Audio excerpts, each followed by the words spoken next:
അമ്മയേക്കാൾ വലിയൊരു ദൈവം വേറെയില്ല. പിതുശതഗുണം മാതാ ഗൗരവേണാതിരിച്ചതേ. അച്ഛനേക്കാൾ 100 ഇരട്ടി മഹത്വം അമ്മയ്ക്ക് കൽപ്പിക്കുന്നു വേദം എന്നുള്ളതാണ്. കാരണം അത്രയേറെ ത്യാഗം അനുഭവിച്ചുകൊണ്ടാണ് ഒരമ്മ മക്കളെ ഗർഭം ധരിക്കുന്നത്, പ്രസവിക്കുന്നത്, മക്കളെ വളർത്തുന്നത്.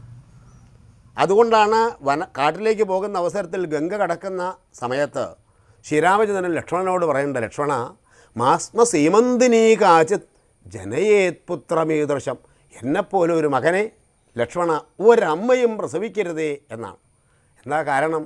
ഞാൻ ജനിച്ചതിനു ശേഷം എൻ്റെ അമ്മയ്ക്ക് ദുഃഖത്തിൻ്റെ മീതെ ദുഃഖമല്ലാതെ എന്താ ഉണ്ടായിട്ടുള്ളത്?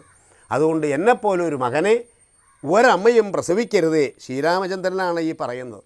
അതായത് 100 ജന്മമെടുത്താലും ഒരമ്മ മകന് വേണ്ടി എന്തെല്ലാം ത്യാഗം, മക്കൾക്ക് വേണ്ടി എന്തെല്ലാം ത്യാഗം അനുഷ്ഠിക്കുന്നുണ്ടോ അതിന് പ്രത്യുപകാരം ചെയ്യാൻ ഒരാൾക്കും സാധ്യമല്ല എന്നാണ്.